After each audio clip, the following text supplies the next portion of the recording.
નમસ્કાર વિદ્યાર્થી મિત્રો, રે ઓપ્ટિક્સના વિડિયો નંબર 7 માં તમારું સ્વાગત છે. આગળના વિડિયોના એન્ડમાં આપણે દાખલો અધૂરો મૂક્યો હતો, એનો જવાબ તમારે 50 હાઈ કેપ આવ્યો હશે એવી આશા રાખું. બાકી તમને પીડીએફ માં આન્સર મળી જશે. છતાં ન સમજાય તો હવે તો તમે સ્કૂલે આવો જ છો, હું તમને ક્યાંક ને ક્યાંક રખડતો ભટકતી આત્મા જેવો મળી જઈશ, તો પૂછી લેજો શું આન્સર આવે છે કે કઈ રીતે આવે છે.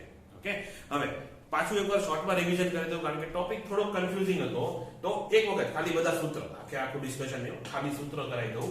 તો પહેલા તો લંબ દિશામાં અલગ રીતે આવશે અને સમાંતર દિશામાં એટલે કે અરીસાને સમાંતર દિશામાં અલગ રીતે આવશે. તો લંબ દિશામાં અરીસાનું ગતિ ધારો કે આપેલી છે અને પદાર્થની ગતિ થાય છે. અરીસાની ગતિ કેટલી? ધારો કે વેગની જે ચર્ચા કરીએ, બાકી જે પ્રવેગ અને સ્થાનાંતર તો સેમ જ આવશે. એટલે ખાલી વેગના રૂપમાં એક વખત રિવિઝન કરી દઉં છું. તો અરીસાનો જે વેગ છે એને vm કહી દઉં અને વસ્તુનો જે વેગ છે એને vo કહી દઉં. તો પછી લંબ દિશામાં જમીનની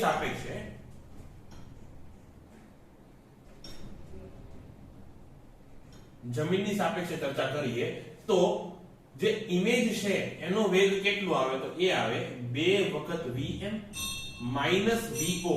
એટલે કે અરીસાનો જે વેગ હોય એનો બમણો અને સેમ દિશામાં, અને ઓબ્જેક્ટનો જે વેગ હોય એના જેટલો જ પણ વિરુદ્ધ દિશામાં. ઓકે, એવી રીતે પ્રવેગનું સૂત્ર આવે, એવી જ રીતે સ્થાનાંતરનું સૂત્ર આવે. અને વસ્તુની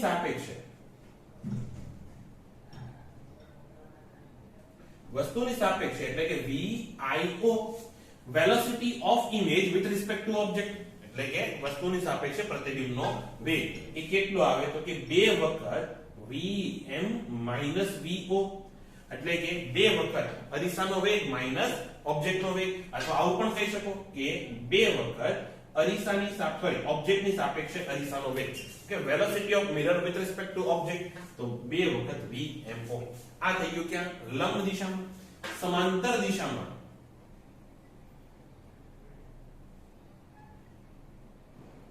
એટલે કે જો આ બોર્ડ તમારો અરીસો હોય તો ઉપર એ સમાંતર કહેવાય, સાઈડમાં સમાંતર કહેવાય, નીચે અને આ બાજુ સમાંતર કહેવાય.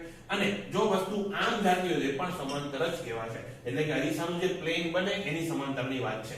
લંબ અંતર બદલાતું ન હોય એવી રીતે. તો સમાંતર દિશામાં ઇમેજનો વેગ કેટલો આવે? તો કે ઓબ્જેક્ટનો જે કંઈ પણ વેગ હોય એટલો જ અને સેમ દિશામાં. ઓકે, એટલે કે ઇમેજની સાપેક્ષે ઓબ્જેક્ટની સાપેક્ષે ઇમેજનો વેગ કેટલો થવાનો? હંમેશા 0 થવાનો. ઓકે, સમાંતર રીતે જો તમે ગતિ કરતા હોય તો તમારી ઇમેજ તમારી સાથે સાથે જ આવવાની છે. એટલે કે સાપેક્ષ વેગ એનો કેટલો થવાનો? 0 થવાનો. આ થઈ ગયું રિવિઝન. હવે દાખલો લખો. અને જો બીજી એક વાત કહી દઉં, આપણે આખી ગતિની ચર્ચા કરીને, ગતિની ચર્ચા કરો એટલે તમારી માટે એક આખું નવું યુનિવર્સ આખું ક્રિએટ થઈ ગયું. શું કામ? ગતિની ચર્ચા 11માં તમે અડધા ઉપર તમે ગતિની ચર્ચા કરી છે. એ કોઈ પણ કોન્સેપ્ટ લઈને આની સાથે મિક્સ કરી શકાય. ધારો કે એક બ્લોક છે, એ m દળ છે, m1 દળ છે અને v1 વેગથી ગતિ કરે છે. બીજો બ્લોક છે, m2 દળથી ગતિ કરે છે અને m2 દળ છે અને v2 વેગથી ગતિ કરે છે. બંને વચ્ચે સંઘાત થાય છે. એની ઉપર આપણે અરીસા રાખ્યા છે. એની ઉપર અહીંયા એક અરીસો છે અને અહીંયા એક અરીસો છે. બંને ઉપર આપણે અરીસા રાખ્યા, બંને વચ્ચે સંઘાત થાય છે. અને ભગવાનની કૃપાથી અને આગળના જન્મના પુણ્યથી આપણા અરીસા તૂટતા નથી એવું ધારી લઈએ. તો સંઘાત થયા પછી નવો કઈક વેગ બનશે. પછી એમ પૂછે કે અહીંયા એક જે વસ્તુ રાખેલી છે, તો આની એકની અંદર જે ઇમેજ બને છે એની સાપેક્ષે બેની અંદર જે ઇમેજ બને છે એનો વેગ કેટલો હશે? હેને? મતલબ આના વેગ મળી જાય પછી આપણે આપણો જે વેગ વાળો કોન્સેપ્ટ લગાવવાનો. એટલે કે આગળનું જે મિકેનિક્સ આખું તમે ગમે રીતે આમાં લગાવી શકો. હજી એક ઉદાહરણ આપું તો ધારો કે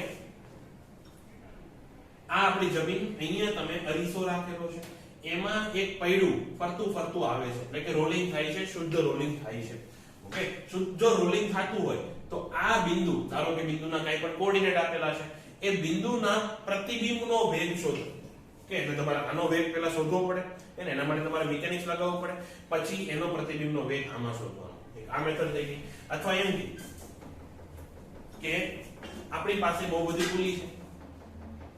ચલો એક જ પુલી લઈ લઈએ પહેલા. તો અહીંયા એક બ્લોક છે અને એક બ્લોક અહીંયા છે. હવે આમાં અરીસો છે. ચલો અરીસો અહીંયા રાખીએ, એ અહીંયા એક અરીસો અહીંયા છે અને એક અરીસો ધારો કે અહીંયા છે. હવે કોઈ વસ્તુ અહીંયા મૂકેલી છે તો આના પ્રતિબિંબનો આમાં જે પ્રતિબિંબ બને એની સાપેક્ષે આનું આમાં જે પ્રતિબિંબ બને એનો વેગ કેટલો થાય? હે ને? તો પાછી બંનેના વેગ શોધવાના અને એ રીતે ગણવાનું. તો તમારી પાસે ઢગલો પોસિબિલિટીઝ આવશે કે એનું એક રીતે વેગ આપેલો છે, બીજી રીતે વેગ શોધો અને પછી એકબીજાને સાપેક્ષે વેગ શોધો. તો એના ઢગલો એક્ઝામ્પલ બનશે. બધા એક્ઝામ્પલ કરાવવા અહીંયા મારાથી પણ શક્ય નહીં બને. તો બે ચાર એક્ઝામ્પલ લઈએ, બાકીને તમને ડીપીપી માં મળશે અને બાકી અલગ અલગ બુક્સમાં અલગ અલગ તમને જેમ મેં કીધું કે ઢગલો એક્ઝામ્પલ મળવાના છે. તો રકમ લખો. m દળના બ્લોકને k જેટલા સ્પ્રિંગ અચળાંક વાળી સ્પ્રિંગ સાથે લટકાવેલો છે. એટલે કે આ આપણો જળ આધાર, એની સાથે એક સ્પ્રિંગ છે, સ્પ્રિંગનો અચળાંક k આપેલો છે, એની સાથે તમારે m દળનો બ્લોક લટકાવવાનો છે. પછી તેની નીચે એક સમતલ અરીસો શિરોલંબ સાથે 60 ના ખૂણે રાખેલો છે. આ બ્લોકની નીચે આપણે એક સમતલ અરીસો રાખવાનો. એ આ સમતલ અરીસો કેવો? તો કે જે શિરોલંબ સાથે 60 નો ખૂણો બનાવે છે. હજી આગળ, જો બ્લોક દોલનો કરતો હોય, એટલે કે આ બ્લોકને આપણે ઓસિલેશન કરાવો તો, અને એનો કંપ વિસ્તાર એ છે. ઓકે, કંપ વિસ્તાર એ આપ્યો નતો એટલે મેં લાસ્ટમાં બ્રેકેટમાં લખ્યો છે. એટલે કે જો બ્લોક દોલનો કરતો હોય તો બ્લોકની સાપેક્ષે તેના પ્રતિબિંબની મહત્તમ ઝડપ કેટલી હશે? ફરીથી, કોની સાપેક્ષે? બ્લોકની સાપેક્ષે. અને કઈ ઝડપ જોવાની? તો કે મહત્તમ ઝડપ, ઇમેજની ઝડપ જોવાની છે. બે રીતે દાખલો કરી શકો. એક વખત એકદમ ઇજ્જતથી અને બીજો કે તમને શોર્ટકટ મેથડ કીધી છે એનાથી. બંને રીતે અત્યારે કરાવીશ. ઓકે, એક વખત તમને સમજાય જાય પછી શોર્ટકટ મેથડ એ બહુ ઈઝી છે.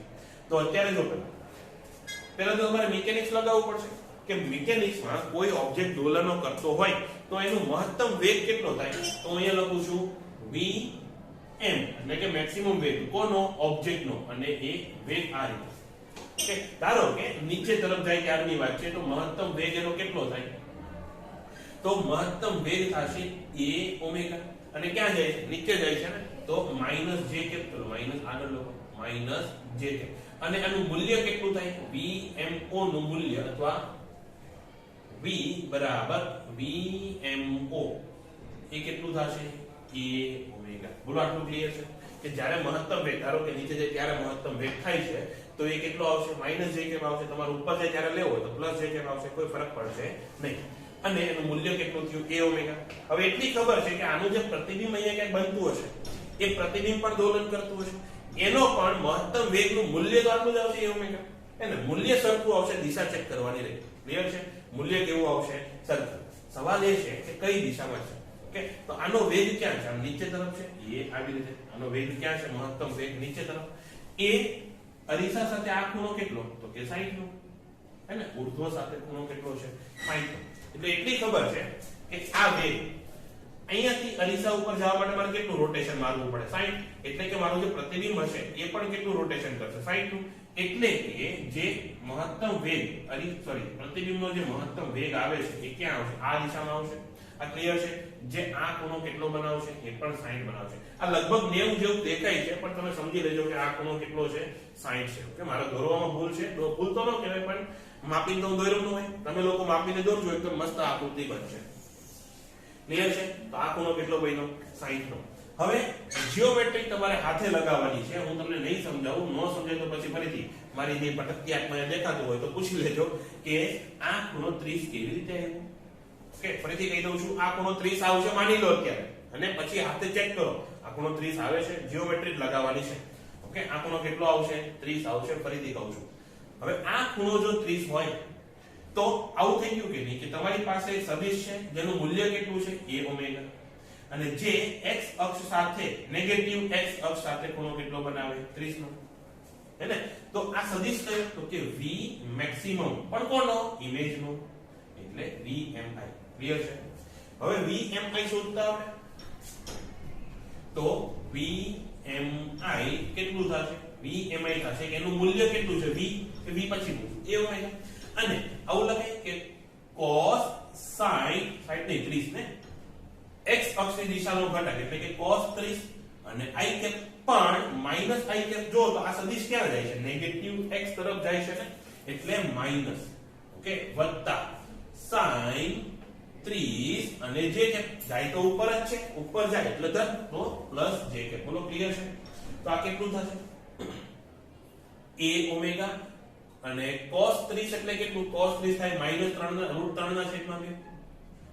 આઈ કેપ રહી ગયું ભાઈ એ આઈ કેપ વત્તા sin 30 કેટલું 1/2 અને જે કેપ આ થઈ ગયું આ શું મળ્યું VMI એટલે કે વેલોસિટી કોની ઇમેજની અને મેક્સિમમ હે ને I ની સાપેક્ષે m ની વેલોસિટી એવું નથી હો અહીંયા આપણે નામ અલગ લીધા છે યાદ રાખજો V મેક્સિમમ અને કોનું ઇમેજનું આવું છે હવે આપણે શું શોધવાનું છે તો કે V મેક્સિમમ કોનું તો કે ઇમેજનું કોની સાપેક્ષે તો કે O ની સાપેક્ષે આપણે શોધવાનું છે V મેક્સિમમ કોનું ઇમેજનું O ની સાપેક્ષે એ કેટલું થાય તો કે VMI VMO અહીંયા ખરેખર આખો દાખલો ઈઝી છે આખો ચેપ્ટર 3-4 જેવું છે ખાલી યાદ કેટલું રાખવાનું છે કે આ ખૂણો 30 ક્યાંથી આવ્યો ઓકે તો VMI કેટલું આ VMO કેટલું આ તો કરો આ તો VMI તો a omega √3/2 minus I cap વત્તા a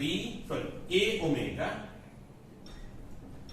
ચલો એક કામ કરીએ a ઓમેગા પછી લખશું છેલ્લે લખીએ દર વખતે કોણ ઓમેગા કરે તો VMI કેટલું તો ફરીથી આ V ગુણ્યા √3/2 માઈનસ I કેપ વત્તા j કેપ ના છેદમાં 2 અને માઈનસ VMO એટલે કેટલું આઉટ થાય ને કે આના બરાબર V અને j કેપ આવું લખાય મને માઈનસ V j કેપ તો માઈનસ V કરવાનું છે એક માઈનસ ઓલરેડી છે તો અહીંયા વત્તા V કરી નાખો અને V તો કોમન કાઢ્યો છે ને તો વત્તા j કેપ આવું થશે આ સમજાવું તમને કે ઉપર થઈ ગયું પાછું કહું છું ચલો સ્ટેપ કુદાવું નથી માઈનસ V j કેપ આવું થશે હે ને આ V અહીંથી હજી કોમન નીકળશે તો બરાબર V અંદર શું આવ્યું તો કે -√3/2 I કેપ વત્તા j/2 એટલે કે j કેપ હજી કોમન નીકળે તો અહીંયા 1/2 અને આ વત્તા થઈ જશે તો વત્તા 1 આવું થશે તો આ કેટલું આવ્યું તો કે V -√3/2 I કેપ વત્તા 3/2 j કેપ આવું થશે અને V ની કિંમત મૂકી દઈએ તો કેટલી a ઓમેગા બોલો ક્લિયર છે VMIO અને સદિશ અહીંયા પણ સદિશ બરાબર છે એ આટલું આવશે હવે આનું મૂલ્ય શોધવાનું કે તો આવડે ઓકે મૂલ્ય શોધવાનું પાછું તમારી ઉપર છોડવું છું મૂલ્ય શોધતો નથી ઓકે હવે આ થઈ ગઈ લાંબી મેથડ ઓકે આ થઈ ગઈ લાંબી મેથડ હવે જોઈએ શોર્ટર મેથડ અચ્છા ઓમેગા કેટલો થશે ઓમેગા થાય √k/m ખબર છે ને અહીંયા ક્લાસમાં કિંમત મૂકી દેજો કે ઓમેગા બરાબર √k/m શું કામ કારણ કે અહીંયા જે રકમ આપી છે એમાં ઓમેગા નથી કીધું એમાં તો તમને k અને m કીધું છે ને તો તમે k/m મૂકી દેજો આખા સૂત્રમાં છેલ્લે જે જવાબ આવે એમાં ઓમેગા બરાબર √k/m મૂકી દેજો અને એનો જવાબ કેટલો આવશે એ બીજી રીત પછી જોઈએ ઓકે હવે તમને બીજી અને ઈઝી રીત શીખવાડું છું એટલે કે ઈઝી રીત શીખવાડું છું એની પહેલા સાફ કરી નાખો હવે આ કોન્સેપ્ટ સમજાઈ ગયો તો આ તો મેં તમને ખાલી ચેપ્ટર નંબર 3 ના સોરી હા 2 કે 3 કે 4 જે હોય એના રિવિઝન કરાવવા માટે કીધું હતું ઓકે બાકી તમારી નોટબુકમાં એક જ મેથડ લખ્યું હોય તો મને કાંઈ વાંધો નથી નોટબુકમાં કોઈ પણ એક મેથડ લખજો બીજી મેથડ આમે ઓલરેડી એકદમ નાની થવાની છે આ મેથડમાં કેટલી 13 મિનિટ ગઈને ઓલી મેથડમાં ખાલી 4 મિનિટમાં જવાબ આવી જશે ઓકે તો એની બીજી રીતમાં શું કીધું આપણે શું શોધવું છે તો કે ઇમેજની સાપેક્ષે ઓબ્જેક્ટની સાપેક્ષે ઇમેજનો વેગ શોધવો છે તો એ કેટલો થતો હતો તો કે લંબ દિશામાં જે વેગ હોય એનું બમણું લંબ દિશામાં જે વેગ હોય એનો બમણો થતો હતો વિરુદ્ધ દિશામાં થતો હતો બાકી થતો તો બમણો મૂલ્ય શોધવું છે ને ક્લિયર છે હવે જો લંબ દિશામાં વેગ કેટલો થાય તો v મહત્તમ તમને ખબર છે સોરી v m અને કોનો ઓબ્જેક્ટનો એ તમને ખબર છે કેટલો છે તો કે a ઓમેગા અને માઈનસ j કેપ આવું છે હવે લંબ દિશામાં ઘટક કેટલો થાય તો કે અરીસાની લંબ દિશામાં ઘટક હે ને VMO નો અરીસાની લંબ દિશામાં ઘટક એ કેટલો થશે તો જો આ અરીસો અને એનો વેગ અહીંયા છે તો આ દિશા થાય ને લંબ તો આ ખૂણો કેટલો આ ખૂણો થશે 60 નહીં 30 થશે આ ખૂણો કેટલો થશે 30 બોલો આ ક્લિયર છે અરીસાની લંબ દિશામાં ખૂણો કેટલો થાય 30 નો થશે હવે જો ખૂણો 30 હોય તો આનો ઘટક કેટલો તો અરીસાની લંબ દિશામાં ઘટક થાય a ઓમેગા cos 30 કેટલો થાય a ઓમેગા cos 30 બસ હવે એકદમ ઈઝી તો હવે હું કિંમત મૂકી જ દઉં છું a રૂટ k ના છેદમાં m. m ના છેદમાં k હોય તો જોઈ લેજો, મને મગજમાંથી નીકળી ગયું છે, પણ લગભગ k ના છેદમાં m આવશે. cos 3 એટલે કે રૂટ 3 ના છેદમાં 2. ક્લિયર છે? તો v i o આને શું કહેવાય? v લંબ કહેવાય ને. એ કેટલો થશે? એ થશે 2 વખત v લંબ, એટલે કે વિધાઉટ વિલંબ આપણે લખીએ તો રૂટ 3 મિનિટ 2 ગુણ્યા રૂટ 3 ના છેદમાં 2 અને વર્ગમૂળમાં k ના છેદમાં m. તો એના બરાબર થશે રૂટ, અચ્છા a રહી ગયો અહીંયા ગુણ્યા a, તો રૂટ 3a અને વર્ગમૂળમાં k ના છેદમાં m. આ થશે તમારો જવાબ. કોનો? તો કે ઓબ્જેક્ટ ની સાપેક્ષે ઇમેજ નો અને મહત્તમ વેગ એટલે કેટલો? a omega. તો કેટલો આવ્યો? Root 3 root 3 a root k ના છેદમાં m. આ થશે એની શોર્ટકટ મેથડ. ઓકે, હવે આની પછી એને આગળનો દાખલો જોઈએ, એ પણ મિકેનિક્સ માંથી જ આવેલો છે. હવે આગળનો જે દાખલો છે એમાં પહેલા તો એક આકૃતિ આપેલી છે કે અહીંયા એક આપણી પાસે ટેબલ છે, ટેબલ ઉપર આ બે બ્લોક, એક બ્લોક અહીંયા, બીજો બ્લોક અહીંયા. હવે આ બે બ્લોકને એક પુલીથી કનેક્ટ કરીને નીચે બીજા બે બ્લોક લટકાવેલા છે આવી રીતે. હવે દળ કેવી રીતે છે? તો કે આનું દળ 3m, આનું દળ 2m અને આ બંનેના દળ mm, જેમ તેમ mm. ઓકે, બીજું આટલી વસ્તુ, આવું બધું તો તમે પહેલા ભણ્યા છો. અહીંયા નવું શું છે? તો કે આટલા ભાગમાં પછી આપણે અરીસો લગાવેલો છે અને આ અરીસાનું નામ આપ્યું છે AB. આ અરીસો શું છે? AB. એવી રીતે અહીંયા બીજો અરીસો બનાવ્યો, એનું નામ CD. હવે સવાલ એવો છે કે આપેલી આકૃતિમાં પદાર્થોનું, O પદાર્થ ક્યાં છે? અહીંયા. પદાર્થોનું A માના પ્રતિબિંબની સાપેક્ષે CD માના પ્રતિબિંબનો પ્રવેગ શોધવાનો છે. ફરીથી A ની અંદર જે પ્રતિબિંબ બને એની સાપેક્ષે CD ની અંદર જે પ્રતિબિંબ બને એનો પ્રવેગ શોધવાનો છે. એટલે આપણે પહેલા બેયના અલગથી પ્રવેગ શોધી લઈએ. ધારો કે આનો પ્રવેગ 10 આવતો હોય અને આ બાજુ છે, ધારો કે આનો પ્રવેગ 5 આવે છે અને આ બાજુ છે, તો સાપેક્ષ પ્રવેગ પછી તો શોધતા આવડે કે 15 પ્રવેગ થશે આ બાજુ થશે. ક્લિયર છે? તો એક એકના પ્રવેગ આપણે પહેલા શોધી લઈએ. એક એકના પ્રવેગ શોધવા માટે તમારી પાસે અરીસાનો પ્રવેગ હોવો જોઈએ, હે ને? વસ્તુ તો અહીંયા ગતિ કરતી નથી. સૂત્ર શું છે? તો કે પ્રવેગ કોનો? ઇમેજનો. એ કેટલો થાય? તો કે 2 વખત મિરરનો પ્રવેગ માઈનસ 2AO, જ્યાં વસ્તુનો પ્રવેગ આવે. ઓકે, જે -2AO ની સોરી -AO, જ્યાં AO કેટલો છે? 0. વસ્તુ આપણી ગતિ કરવાની નથી. બોલો, ક્લિયર છે? એટલે એટલી તો ખબર પડી ગઈ કે મિરરનો જે પ્રવેગ હશે એનો બમણો એ એના પ્રતિબિંબનો પ્રવેગ થશે. ઓકે, તો મિરરનો પ્રવેગ એટલે શું? આ બ્લોકનો પ્રવેગ એ જ ને. ઓકે, તો આને તમે બ્લોક 1 કહી દો, આને તમે બ્લોક B કહી દો, 2 કહી દો, સોરી B નહીં 2. આ બ્લોક 1 અને આ બ્લોક 2. બ્લોક 1 અને બ્લોક 2 ના પ્રવેગ શોધતા આવડે, હે ને? ચેપ્ટર પાર્ટનું લોજિક લગાવવાનું છે. હવે જો તમને ખબર ન હોય તો ખાલી કહી દઉં કે આ રીતના જ્યારે પુલીની બે બાજુ દળ ગતિ કરતા હોય એ રીતના દાખલા હોય તેના પ્રવેગનું સૂત્ર શું હતું? એના પ્રવેગનું સૂત્ર ગતિની દિશામાં બળ. ઓકે, તો અહીંયા આની એક્ટિવિટી બનાવો જરા. તો 3m ઉપર ની નીચે બળ લાગે, એ કેટલું? 3mg લાગે. ઓકે, અને આની ઉપર કોઈ બળ લાગવાનું નથી. ઓકે, એમાં કોઈ બળ લાગશે નહીં. એ તો ક્લિયર? તો 3mg એટલે કે ગતિની દિશામાં બળ કેટલું છે? 3mg અને માઈનસ વિરુદ્ધ દિશામાં બળ, પણ અહીંયા વિરુદ્ધ દિશામાં તો કોઈ બળ જ નહીં લાગે. હા, અહીંયા ઘર્ષણ હોત તો પાછો કેસ કંઈક અલગ થઈ જાય. જો ઘર્ષણ હોત તો કેસ અલગ થઈ જાય. અત્યારે ઘર્ષણ નથી એટલે 3mg લાગવાનું છે. એના છેદમાં ગતિ કરતું જે કુલ માસ હોય એ, એટલે કે ટોટલ દળ કેટલું? 4m છે, તો 4m. આ થઈ જાય પ્રવેગ. આટલી શોર્ટકટ યાદ રહેશે. ઓકે, ચલો એકવાર પાછું કદાચ જો કોઈને યાદ ન હોય કે ખબર ન હોય તો કહી દઉં. બીજો એક ઉદાહરણ લઈએ. આવી રીતે બે પુલી છે, આ m1 આ m2. ઓકે, ધારો કે પ્રવેગ અહીંયા નીચે તરફ છે એટલે અહીંયા બળ ક્યાં લાગશે? અહીંયા m1g લાગે, અહીંયા m2g લાગે. હવે ગતિની દિશામાં બળ કયું છે? m1g. હવે તમે એમ કહેશો કે ગતિ નીચે છે, m2g નીચે છે. ના, m2 ની ગતિ ક્યાં છે? ઉપર છે, એટલે તો વિરુદ્ધ કરતું બળ થશે ને.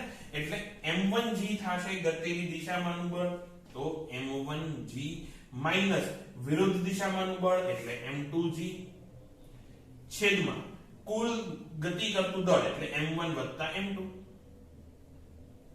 ઓકે, આ શું થઈ ગયું? આ થઈ ગયો પ્રવેગ. આવી રીતે આ ટાઈપના પ્રવેગ શોધવાના આવે. ચલો પાંચમા ચેપ્ટરનું રિવિઝન કરાવી દીધું. હવે પાછા આવીએ આપણે ધોરણ 12 ના 9મા ચેપ્ટરમાં. તો આ થઈ ગયો પ્રવેગ કોનો? એકનો, એટલે હું એને A1 કહું છું. એવી રીતે A2 કેટલું થાય? A2 માં કયું બળ અહીંયા ખેંચશે? તો કે 2mg નીચે લાગશે ને. અહીંયા m બધા કેપિટલ છે તો અહીંયા પણ કેપિટલ કરવાના ભાઈ. અને અહીંયા એક એક m કેન્સલ થઈ જશે તો વચ્ચે શું? 3g/4. એવી રીતે A2 ની વાત કરો જરા. A2 એમાં બળ કેવું લાગે છે? તો કે 2mg એના છેદમાં કુલ ગતિ કરતું દળ કેટલું છે? તો કે 3m. તો આ પ્રવેગ કેટલો થશે? એ થશે 2g ના છેદમાં 3. આ થઈ ગયા પ્રવેગ. હજી આનો પ્રવેગ ક્યાં હશે? વિરુદ્ધ દિશામાં હશે. એટલે જો મારે એને સદિશ રૂપે દર્શાવવું હોય તો અહીંયા -i કેપ કરવું પડે. એવી રીતે A2 ને જો મારે સદિશ રૂપે દર્શાવવું હોય A2 નો પ્રવેગ ક્યાં હશે? આમ હશે. તો એમાં તો ખાલી i કેપ કરો, કામ પૂરું. બસ આવી રીતે બંને અરીસાના પ્રવેગ તમને મળી ગયા. મેં તમને કીધું હતું ને કે ગતિ કરતું આવશે એટલે બહુ બધા દાખલા આવશે. એમાં તમને વેગ પ્રવેગ મળી જાય પછી તો અરીસાવાળો કોન્સેપ્ટ લગાવવાનો. હવે બંનેના પ્રવેગ મળી ગયા છે.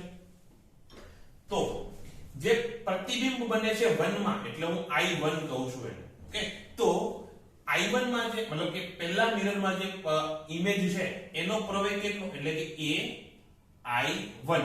ફરીથી કહું છું, ઇમેજ જે છે કયા અરીસામાં? તો કે એક અરીસામાં, અરીસા નંબર 1 માં. એનો પ્રવેગ કેટલો થાય? તો કે 2 વખત અરીસાનો જે પ્રવેગ હોય એ, એટલે 2am થશે. અને એ કયો પાછો? 1 am1 ને. તો am1 એટલે a1 કે am1 એટલે a1 પોતે. તો એ કેટલો થશે? ai1 બરાબર થશે 2 વખત am1 કેટલો છે? તો કે -3g/4. અને i કેપ જો આપણે વેક્ટરના રૂપમાં લખવું હોય તો ai1 વેક્ટર કેટલું આવ્યું? એ આવશે -3g ના છેદમાં 2. અચ્છા, આ g ને અહીંયા લખું એટલે નવડો ન લાગે. ઓકે, -3g ના છેદમાં 2. અને i કેપ એટલે કે આની અંદર જે પ્રતિબિંબ છે એ આ બાજુ જાતું હશે. માઈનસ આવ્યું ને એટલે કે ઋણ દિશામાં જાતું હશે આટલા પ્રવેગથી.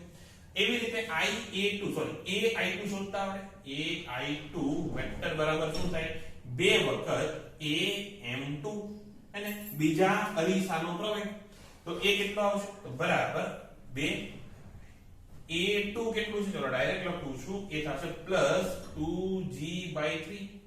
અને i કેપ તો ai2 વેક્ટર કેટલો આવ્યો? એ આવ્યો 4g ના છેદમાં 3. i કેપ બોલો ક્લિયર છે?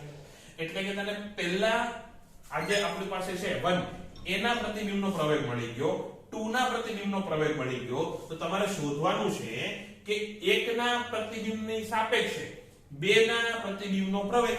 એટલે કે હવે શોધવાનું છે a21 હે ને, acceleration of 2 with respect to 1. એટલે આ બ્લોક 2 ને બ્લોક 1 નહીં સમજતો. અહીંયા નકર i2 i1 એટલું લાંબુ ન થઈ જાય એટલે ખાલી 21 લખ્યું છે. આ શું છે? 1 ના પ્રતિબિંબની સાપેક્ષે 2 ના પ્રતિબિંબનો પ્રવેગ. એ કેટલો આવશે? a21 બરાબર થાય તો કે a2 a1 અને બધા વેક્ટર. અચ્છા, અહીંયા આવું ઇક્વેશન શું કામ લીધું? કારણ કે લંબ ગતિ છે. સમાંતર ગતિ હોય તો પાછું કંઈક અલગ થાય. એટલે ફરીથી કહી દઉં છું, લંબ ગતિ છે એટલે આખી ચર્ચા આપણે આ કરીએ છીએ. એ કેટલી આવશે? a2 બોલો ભાઈ. a2 કેટલા આવી? તો કે 4g ના છેદમાં 3. અને i કેપ માઈનસ આ કેટલું આવ્યું? કેમ ગઈ? -3 ના છેદમાં 2g અને પાછું i કેપ. તો અહીંયા કોમન શું આવશે? તો કે g અને i કેપ તો કોમન આવી જશે. વધ્યું શું? તો કે 4 ના છેદમાં 3 વત્તા માઈનસ માઈનસ પ્લસ વત્તા 3 ના છેદમાં 2. તો આ કેટલું થશે? અહીંયા જો હું લસા લઉં તો લસા કેટલો? 6 આવશે. તો અહીંયા 8 વત્તા 3 એટલે 3 તરી 9 છેદમાં 6. અને અહીંયા g i કેપ આવું થશે. આ કેટલો આવ્યો જવાબ? તો કે 17 ના છેદમાં 6 g i કેપ.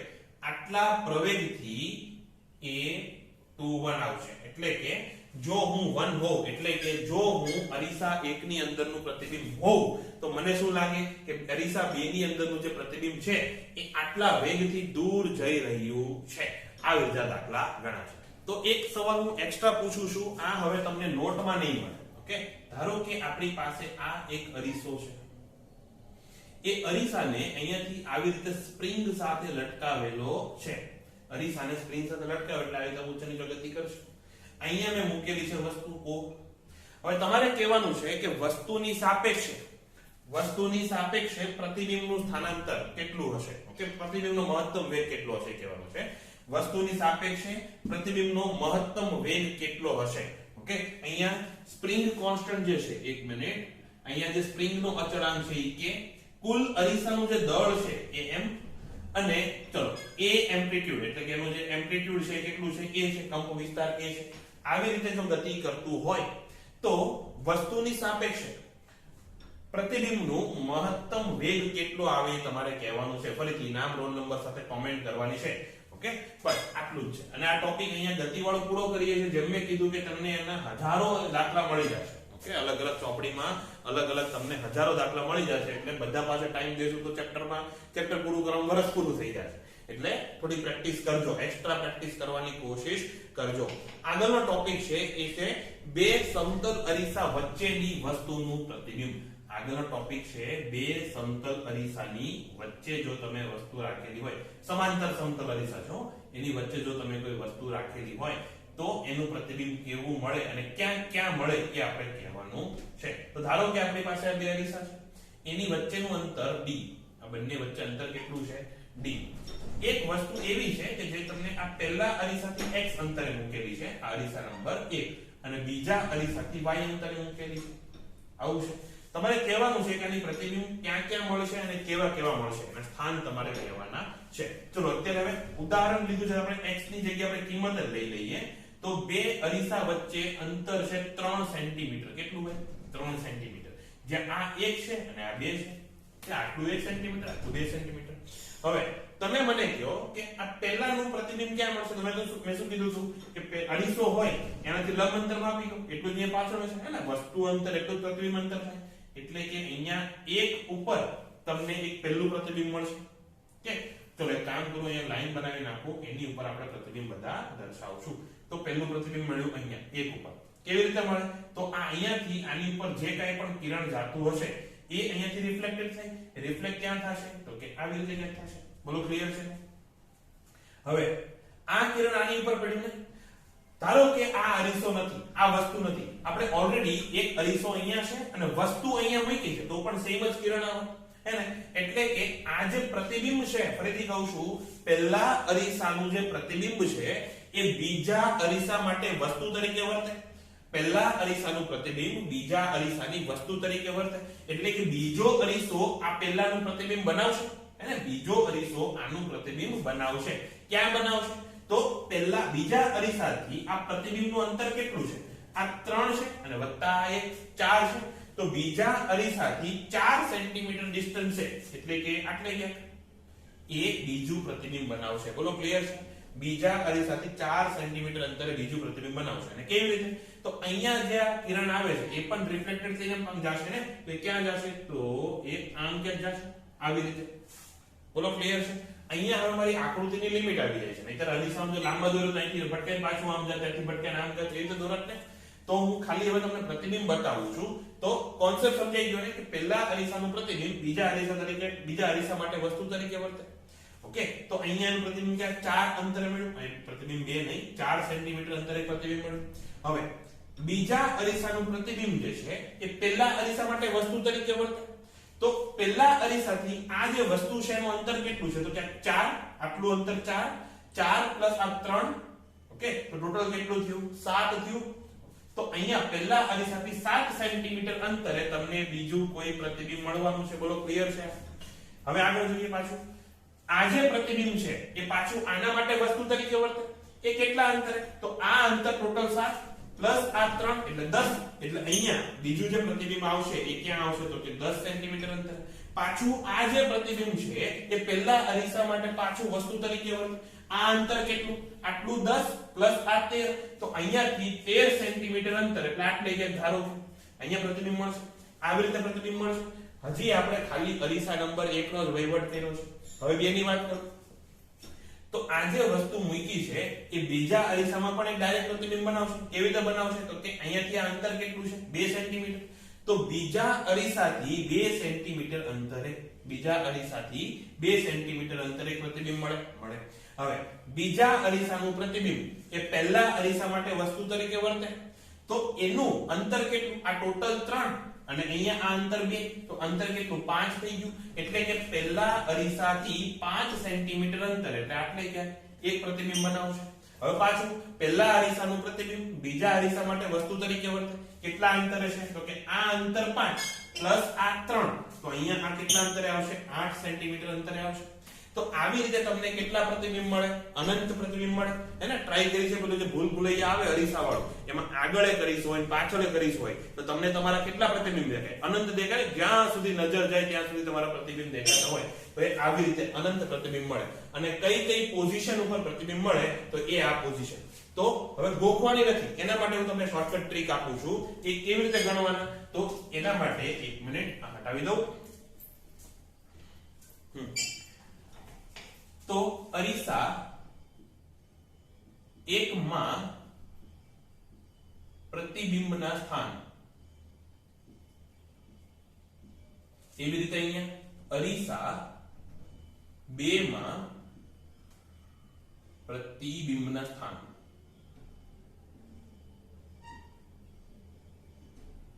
ઓકે, હવે જોજો પાછું આકૃતિ હું ખાલી એકદમ શોર્ટમાં દોરી દઉં છું કે આ અરીસો 1 આ અરીસો 2 બંને વચ્ચે અંતર કેટલું છે? 3 સેન્ટીમીટર છે. વસ્તુ કેવી રીતે મૂકી છે? તો કે પહેલા અરીસાથી 1 સેન્ટીમીટર અંતરે નહીં, બીજા અરીસાથી 2 સેન્ટીમીટર અંતરે નહીં. તો પહેલા પ્રતિબિંબ તો શોધતા આવડે કે પહેલા અરીસામાં સૌથી પહેલું પ્રતિબિંબ આવશે એ ક્યાં આવશે? તો કે 1 સેન્ટીમીટર અંતરે જ આવશે. એવી રીતે બીજા અરીસામાં સૌથી પહેલું પ્રતિબિંબ આવશે 2 સેન્ટીમીટર અંતરે જ આવવાનું. તો અરીસાના જે સ્થાન છે પહેલા તો આ તો ક્લિયર થઈ ગયું. અહીંયા 1 આવશે, અહીંયા 2 આવશે. હવે આગળના પ્રતિબિંબ માટે શું કરવાનું? તો કે આ 1 છે ને એમાં 2 અરીસા વચ્ચે કુલ અંતર કેટલું? 3 છે એ ઉમેરો. ફરીથી કહું છું, જે મૂલ્ય હોય એમાં 2 અરીસા વચ્ચેનું કુલ અંતર હોય એ ઉમેરો. તો 1 એમાં 3 ઉમેરો તો કેટલા? 4. એ તમારે લખવાનું અહીંયા 4. આ બીજાની નીચે લખવાનું. પછી આ 2 છે એમાં 3 ઉમેરો કેટલા થાય? 5. પણ એ લખવાનું તમારે અહીંયા. એ કેટલા થયા? 5. હવે 5 માં 3 ઉમેરો 8. પણ એ ક્યાં લખવાનું? અહીંયા. એટલે 8. 4 માં 3 ઉમેરો તો 7. એ તમારે લખવાનું અહીંયા. 7 માં 3 ઉમેરો 10. 8 માં 3 ઉમેરો 11. 11 માં 3 ઉમેરો 14.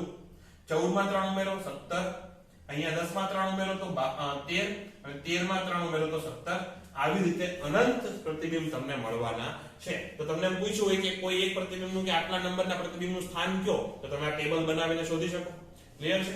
બીજી એક વસ્તુ તમને કહી દઉં કે આમાં જો એકી નંબરનું સ્થાન એટલે કે એકી સ્થાનની વાત નથી કરતો, એકી નંબરનું પ્રતિબિંબ એટલે કે આ પ્રથમ પ્રતિબિંબ કહેવાય, આ દ્વિતીય કહેવાય, આ તૃતીય કહેવાય, આ ચતુર્થ કહેવાય. એવી રીતે તો એકી વાળા કોણ? તો કે પહેલું, ત્રીજું, પાંચમું, સાતમું, નવમું એ બધા પ્રતિબિંબની વાત કરું છું.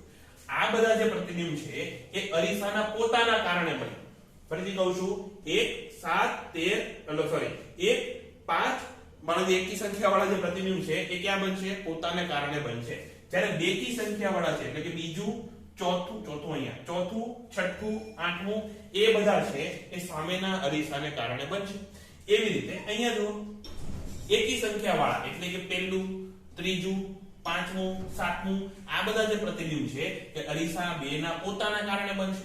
જ્યારે બીજું, ચોથું, છઠ્ઠું, આઠમું એ બધા અરીસા 1 ને કારણે બનશે. તો આવી રીતે જો તમને 2 સમાંતર અરીસા આપેલા હોય તો એકની સાપેક્ષે બીજાનું સ્થાન કે એમ કે બીજા અરીસાના ચોથા પ્રતિબિંબ અને પહેલા અરીસાના બીજા પ્રતિબિંબ વચ્ચેનું અંતર શોધો. તો એ શોધતા આવડે. એ ક્યાં છે? તો કે પહેલા અરીસાથી 5 સેન્ટીમીટર અંતરે છે, જ્યારે આવડું છે એ બીજા અરીસાથી 10 સેન્ટીમીટર અંતરે છે અને બે વચ્ચેનું અંતર 3 તો છે. તો ટોટલ ફરીથી કહું છું, બીજા અરીસાનું ચોથું પ્રતિબિંબ અને પહેલા અરીસાનું બીજું પ્રતિબિંબ બંને વચ્ચે અંતર કેટલું થાય? તો કે 5 ને 3 8, 8 ને 10 18, તો 18 સેન્ટીમીટર અંતર થશે. આ રીતે આના એમસીક્યુ આવશે. બોલો ક્લિયર છે? તો જો આ સમતલ અરીસા વાળું જો સમજાઈ ગયું હોય તો હવે એમસીક્યુ પૂછો એનો તમારે આન્સર આપવાનો છે. ઓકે, વિડિયો પોઝ કરીને નીચે કોમેન્ટમાં તમારે આન્સર આપવાનો છે. આન્સર અત્યારે હું તમને આપી, તમને પીડીએફ માં આન્સર આપેલો હશે, પણ શક્ય હોય ત્યાં સુધી હાથે ટ્રાય કરજો. ઓકે, કારણ કે તમને હલવાડી દે એવું એમસીક્યુ છે કે જો બે અરીસા આવી રીતે રાખ્યા હોય અને અહીંયા તમે વસ્તુ મૂકેલી છે, વસ્તુ કેવી રીતે છે અને અરીસા જો આવી રીતે છે, વસ્તુની જે આડી લાઈન છે એ અરીસા ઉપર, અહીંયા અરીસા 1 ઉપર એ નથી પડતી, અરીસા 2 ઉપર એ નથી પડતી. તો એવું પૂછ્યું છે કે આકૃતિમાં દર્શાવેલા પદાર્થોનું કુલ કેટલા પ્રતિબિંબ રચાશે. હમણાં જોયું હતું કે નહીં કે બે સમાંતર અરીસા હોય તો કુલ કેટલા પ્રતિબિંબ રચાતા હતા? અનંત. પણ અહીંયા જુઓ તો અહીંયા બે સમાંતર અરીસા છે નો ડાઉટ, પણ આમાં તમારે અનંત પ્રતિબિંબ રચાશે ખરા? અને ઓપ્શન કેટલા છે તો કે 0 1. ચલો અહીંયા ઓપ્શન લખું છું. ઓપ્શન છે 0 1 2 અને અનંત.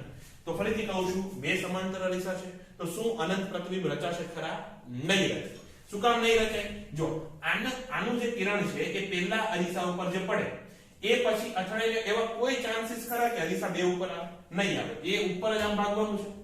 એવી રીતે બીજા અરીસા ઉપર જે કાંઈ પણ કિરણ પડે છે એમ નીચે જ ભાગવાનું છે. એવું તો ક્યારે નહીં બને કે એક અરીસા ઉપરથી ભટકાઈને બીજા અરીસા ઉપર કિરણ પડે છે. જો એવું થાય તો તમને અનંત પ્રતિબિંબ મળે, પણ અહીંયા તો એવું થવાનું નથી. તો શું 0 પ્રતિબિંબ મળશે? ના. એવું પણ મેં તમને કીધું હતું કે જો અરીસો હોય, જો વસ્તુ અરીસાની સામે મૂકેલી હોય તો એક પ્રતિબિંબ તો રચાશે. જેટલું અરીસાથી લંબ અંતર હોય એટલા જ લંબ અંતરે બીજું પ્રતિબિંબ તો રચાશે. એટલે અહીંયા કુલ કેટલા પ્રતિબિંબ રચાય તો કે 2. ક્યાં ક્યાં રચાય તો કે પહેલા અરીસાને કારણે આનું પ્રતિબિંબ આટલે ક્યાંક રચાશે અને બીજા અરીસાને કારણે પ્રતિબિંબ આટલે ક્યાંક રચાશે. કુલ 2 પ્રતિબિંબ રચાશે. હવે આ પહેલા અરીસાનું પ્રતિબિંબ એ બીજા અરીસા માટે વસ્તુ તરીકે વર્તવાનું નથી, કારણ કે આમાંથી એવા કોઈ કિરણ નહીં હોય કે જે બે ઉપર આવતા હોય. એવી રીતે બીજા અરીસાનું પ્રતિબિંબ પહેલા અરીસા માટે વસ્તુ તરીકે વર્તવાનું નથી, કારણ કે એમાંથી પણ કોઈ પણ જાતના કિરણો ઉની પર પડવાના નથી. ક્લિયર છે? હવે આ જ એમસીક્યુ છે, આ જ આકૃતિ છે અને રકમ હું અલગ ફેરવું છું. રકમમાં એવું છે કે આકૃતિમાં દર્શાવેલા પદાર્થોનું કોઈ વ્યક્તિ એક સમયે મહત્તમ કેટલા પ્રતિબિંબ જોઈ શકે. ફરીથી કહું છું, કોઈ વ્યક્તિ છે એક સમયે મહત્તમ કેટલા પ્રતિબિંબ જોઈ શકે. હવે જો ઓપ્શન આટલા જ છે, પણ આમાં અનંત તો નહીં આવે. અનંત પ્રતિબિંબ રચાતા નથી તો જોવાનું તો સવાલ નથી. તો શું 0 આવશે, 1 આવશે કે 2 આવશે? તો જો હું અહીંયા ઊભો હોઉં તો મને અહીંયાથી આમ આવતા પ્રતિબિંબ દેખાય હે ને, કિરણો દેખાવાના છે. અહીંયાથી આવતા કિરણો પછી મારી ઉપર નહીં પડે. ક્લિયર છે? એટલે જો હું આ વિસ્તારમાં ઊભો હોઉં તો પછી બે માંથી આવતા કિરણો મારી આંખમાં પડવાના નથી. એટલે આ જે વસ્તુ રચાઈ છે એ મારા માટે કઈ કામની નથી, મને દેખાવાની નથી. ક્લિયર છે? એટલે મને જો હું અહીંયા ઊભો હોઉં તો આ દેખાશે, જો હું આ વિસ્તારમાં ઊભો હોઉં તો મને આ દેખાશે. પણ એક સમયે કોઈ પણ એક જ પ્રતિબિંબ દેખાવાનું છે. બંને પ્રતિબિંબ એક સાથે જોવા મારા માટે શક્ય નથી. એટલે કોઈ વ્યક્તિ માટે આપેલા અરેન્જમેન્ટની વાત કરું છું, ઓકે? આપેલા અરેન્જમેન્ટમાં કોઈ વ્યક્તિ માટે એક સમયે મહત્તમ કેટલા પ્રતિબિંબ દેખાય? એક જ પ્રતિબિંબ દેખાય. તો હવે આજનો છેલ્લો દાખલો, એક્ઝામ્પલ નંબર 25 પીડીએફ માં 1 સેન્ટીમીટર જેટલા લંબ અંતરે રાખેલા બે સમાંતર અરીસા ઉપર પ્રકાશનું કોઈ કિરણ અરીસાના છેડાથી 0.1 સેન્ટીમીટર દૂર 45 ના કોણે આપાત થાય છે તો તેનું કુલ કેટલી વખત પરાવર્તન થશે? બે અરીસા છે, કેટલા અંતરે રાખ્યા છે તો કે 1 સેન્ટીમીટર અંતરે. એટલે આ કેટલું? 1 સેન્ટીમીટર. એમાંથી ધારો કે પ્રકાશનું કિરણ કોઈ આવી રીતે આવે છે, 45 નો ખૂણો બનાવવાનો છે ને, તો થોડુંક ઇજ્જતથી દોરીએ. ઓકે, આવી રીતે આવે છે. હવે ક્યાં આથરાય છે તો કે 0.1 સેન્ટીમીટર. એટલે આ વસ્તુ ખરેખર સવાલમાં આપેલી નહોતી. મેં જ્યાંથી ટ્રાન્સલેટ કર્યો ને એમાં 0.1 સેન્ટીમીટર વાળી વસ્તુ આપેલી નહોતી. પણ કન્ફ્યુઝન ન થાય એટલા માટે કહું છું. 0.1 સેન્ટીમીટર ન હોય તો શું કરવું એ લાસ્ટમાં સમજાવીશ. આખું સોલ્યુશન સેમ જ આવશે, જવાબ પણ સેમ જ આવશે. પણ અત્યારે થોડુંક ઈઝી પડે એટલે મેં 0.1 સેન્ટીમીટર કીધું છે. 0.1 સેન્ટીમીટર કહેવાનો મતલબ ખાલી એટલો કે થોડુંક અંદરથી પડે છે. મતલબ કે આ અરીસો છે, એકદમ ઝૂમ કરો તો એકદમ ધાર ઉપર જ પડે, થોડુંક અંદરથી પડે છે, એટલું જ મારો કહેવાનો મતલબ છે. બીજો આમાં કંઈ જ નથી. ઓકે, તો અહીંયા કિરણ પડે છે તો તમારે કહેવાનું છે કે કુલ કેટલી વખત રિફ્લેક્શન થશે, હે ને?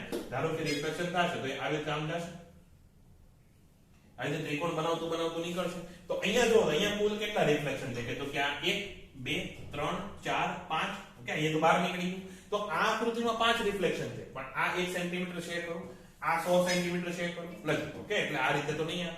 પણ લોજિક અહીંયા સમજાઈ જશે. 45 ના ખૂણે જો પડતું હોય, આ ખૂણો જો હું 45 લઈ લઉં તો આ ખૂણે 45 થાય, હે ને? તો આ ત્રિકોણ જુઓ તો જરા એ આ જે ત્રિકોણ બન્યું એ કેવું બન્યું? કાટકોણ અને સમદ્રી બાજુ બન્યું, હે ને? એમાં આ બાજુની લંબાઈ કેટલી? 1 સેન્ટીમીટર. તો આ લંબાઈ કેટલી? 1 સેન્ટીમીટર. બોલો, સમજાય છે? ફરીથી કહું છું, આ એક કાટકોણ સમદ્રી બાજુ ત્રિકોણ બને છે. એમાં આ લંબાઈ કેટલી? 1 સેન્ટીમીટર આવે છે. તો આ લંબાઈ 1 સેન્ટીમીટર હોય, આ ખૂણો 45 હતો, આ ખૂણો 45. તો આ લંબાઈ કેટલી? 1 સેન્ટીમીટર થવાની. બોલો, ક્લિયર છે? ઓકે, તો આ લંબાઈ 1 સેન્ટીમીટર હોય તો આ જે ત્રિકોણ, હવે આ ત્રિકોણની વાત કરું છું, આ ત્રિકોણમાં આ લંબાઈ કેટલી હોય? એ 2 સેન્ટીમીટર થાય કે નહીં ભાઈ? હેને? આ જે ત્રિકોણ બને એમાં જો એ આમ જો દોરું તો આટલી 1 સેન્ટીમીટર ને આટલી 1 સેન્ટીમીટર, એટલે કે અહીંયા બે રિફ્લેક્શન વચ્ચે આ અંતર કેટલું? 2 સેન્ટીમીટર આવવાનું. બોલો ક્લિયર છે? એટલે કે અહીંયા પહેલું કિરણ પડ્યું તો બીજું કિરણ ક્યાં પડશે? 0.1 ઉપર પડ્યું તો બીજું કિરણ ક્યાં પડશે? 2.1 સેન્ટીમીટર ઉપર પડશે. ત્રીજું કિરણ પડશે 4.1 સેન્ટીમીટર ઉપર પડશે. સમજાય છે ને? એટલે ઉપર જ્યાં જ્યાં પડશે ત્યાં ક્યાં આવશે? તો કે બેકી સંખ્યાના જે સેન્ટીમીટર આવે એની ઉપર આવશે. પહેલો અરીસો હોય એની ઉપર ક્યાં ક્યાં આવશે? તો કે બેકી સંખ્યાવાળા જે સેન્ટીમીટર આવે ત્યાં કિરણ પડવાનું છે. એ રીતે નીચેના કિરણની વાત કરો તો અહીંયા 1.01, અહીંયા 3.01, અહીંયા 4.01. ઓકે, આવી રીતે સોરી 01 ની આવે 1 આવજો. 1.1, 3.1, 5.1 એવી રીતે. તો અહીંયા જે એકી સંખ્યાવાળા સેન્ટીમીટર આવે નીચેના અરીસા ઉપર ત્યાં પડશે. તો હવે આ તમારે પ્રોપરલી જે રીતે લખવું હોય તમને જે રીતે સમજાય રીતે લખો, પીડીએફ માંથી કોપી કરો એ રીતે તમને ખાલી લોજિકલી એમ સમજાઈ જશે કે નહીં. ઉપર કેટલી વાર કિરણ પડશે? તો કે 49 વખત. કેમ ભાઈ 49? 50 કેમ નહીં? 100 સેન્ટીમીટર છે પણ છેલ્લું કિરણ આવશે ક્યાં? 100.1 ઉપર પડશે. એ તો અરીસાની બહાર નીકળી ગયું. અરીસો આપણી પાસે કેવડો છે? 100 સેન્ટીમીટર નો છે. એટલે કુલ કેટલી વખત કિરણ પડ્યું? તો કે અહીંયા 0.1, પછી 2.1, પછી 4.1, 6.1 એવી રીતે કરતા કરતા છેલ્લે 98.1 ઉપર પડશે. તો આ ટોટલ કેટલા થયા? 49 થયા. એવી રીતે નીચેનાની વાત કરું તો નીચેનામાં 1.1, પછી 3.1, પછી 5.1 એવી રીતે છેલ્લે ક્યાં પડશે? તો કે 99.1. આ ટોટલ કેટલા થશે? આ થશે 50. તો કુલ કેટલી વખત રિફ્લેક્શન થયા? તો કે 49 + 50 બરાબર 99. તો કુલ 49 વખત આમાં પરાવર્તન થશે. હવે મેં જેમ કીધું કે આખો જે સવાલ આપેલો હતો એમાં 0.1 મેન્શન કરેલું નહોતું, પણ થોડુંક તો અંદર પડશે તો જ કિરણ અંદર રિફ્લેક્ટ થશે ને, નહીતર તો બહાર નીકળી જશે. એટલે થોડુંક અંદર પડશે એટલે અહીંયા 100 વાળું છે થોડુંક બહાર નીકળી જશે. એટલે ઉપર કુલ કેટલી વખત કિરણ રિફ્લેક્ટ થશે? તો કે 49 વખત જ થશે. પણ એ વસ્તુ ક્લિયર કરવા માટે 0.1 વાળું પેપર લોજિક લગાવેલું છે. તો બસ આજનો ક્લાસ અહીંયા પૂરો થાય છે. આશા રાખું કે તમને કંઈક મજા આવી હશે, નવું જાણવા શીખવા કંઈક મળ્યું હશે. ઓકે.